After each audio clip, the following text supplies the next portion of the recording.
Hey guys, it is Carl Brown from GL365.com.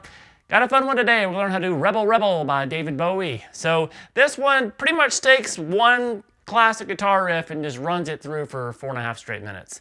There's a couple of chords thrown in here every once in a while. We'll cover those, but mainly we have that main riff played. So if you don't like that riff, turn off the video now because it's pretty much what the whole video is going to be. Anyway, before I get into it, please subscribe to the channel if you have not already and ring the notification bell so you know when I release a new video. And please, if you really want to support what I do here on YouTube or anywhere on the web, check out my guitar courses. You'll see a link to them in the description below. It's my Guitar Academy. That link will actually give you a free 7-day trial to it as well. And you get full access to all of my courses containing the courses are everything from complete beginner courses to more advanced courses on technique, improvisation, ear training, theory, guitar tone, and you also get personalized support from me as well there. So please click that link, get your free trial, and check it out. So let's jump into the track here. We're in standard tuning. So we have basically David Bowie and Alan Parker playing the guitar parts here. I know there's some controversy about which parts Alan Parker added to the riff or whatever, but we don't know. So just everybody has different stories. So let's start here. We basically have this main riff that kind of starts.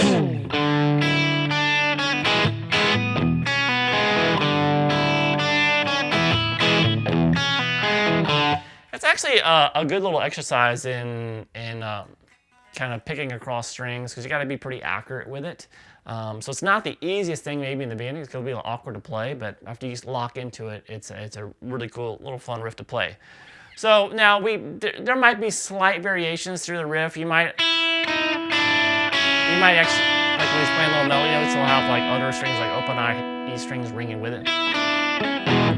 So keep in mind, there's, when you're doing this kind of thing, you're repeating it, there might be a little slight variations, but we're just going to kind of take it down like, here's kind of the standard way they play the riff. And as you play, if a couple strings get thrown in there, no big deal, it can happen to them as well. So, but for the most part, we have this, start with the open D string, then the open high E, then 3 on the B, and 2 on the B. Then just basically take it to an E major chord. And you're gonna really wanna play this as kind of upstrokes. And as you play them, you really kind of accent the top strings. So you really kind of, you could be just hitting the top 3 strings. And then you kill the sound between each one. You just bring your hand back down to pick another upstroke, and just as you do that, you lay the palm down. So this.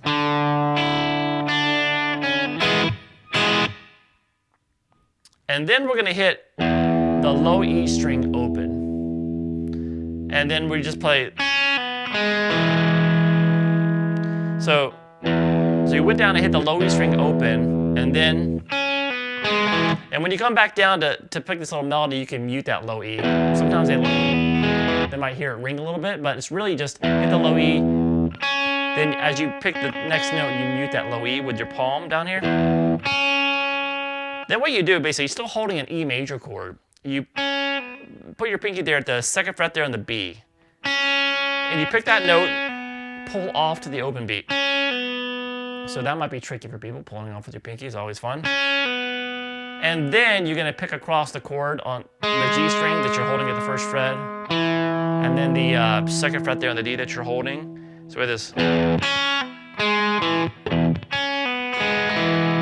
As soon as you get to that, then you go back to the open D that starts the whole thing again.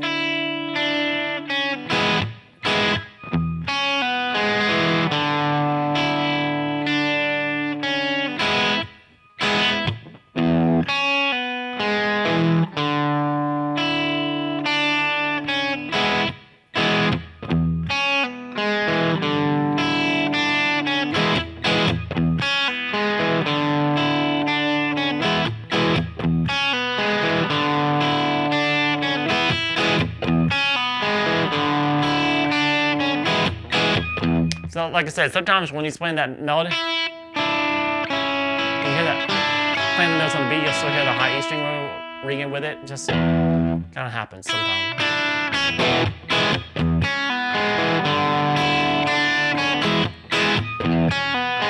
All right, now from there we have a couple of, I just call them the pre-chorus sections because it kind of happens before it goes into the chorus, so that makes sense to call it pre-chorus. We are basically an A major chord. So whenever you like to play an A major to a D,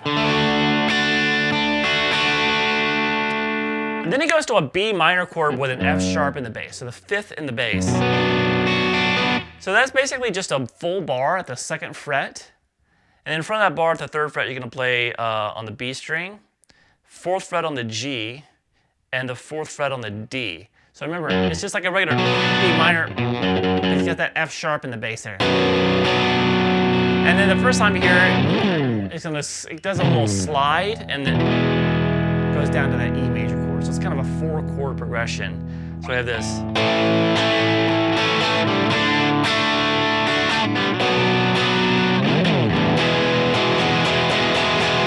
And then we go to the chorus, which is really that same main riff played 3 times.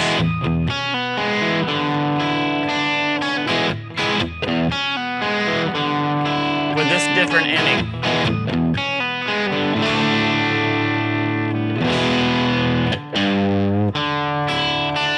So that kind of happens, like it goes back to that. So after that pre-chorus riff, we basically play that main riff 3 times.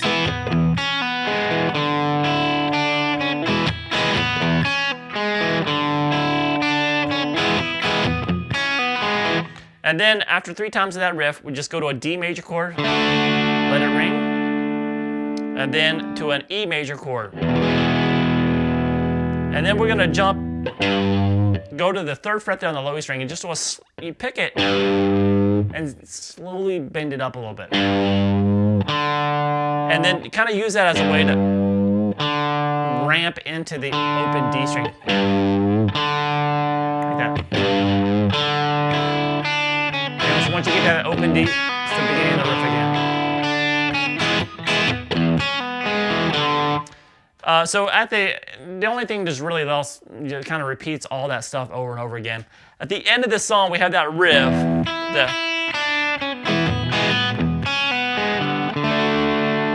And then at the very end, you'll hear the song, he does that riff and just jumps right into a D major chord and just hold it. And they'll let that ring for the end of the song. So it's a very simple song, but it can it's kind of a simply laid out song. It's really the same riff repeated 95% of the song. But the riff itself can be a little tricky. You gotta know where your strings are at.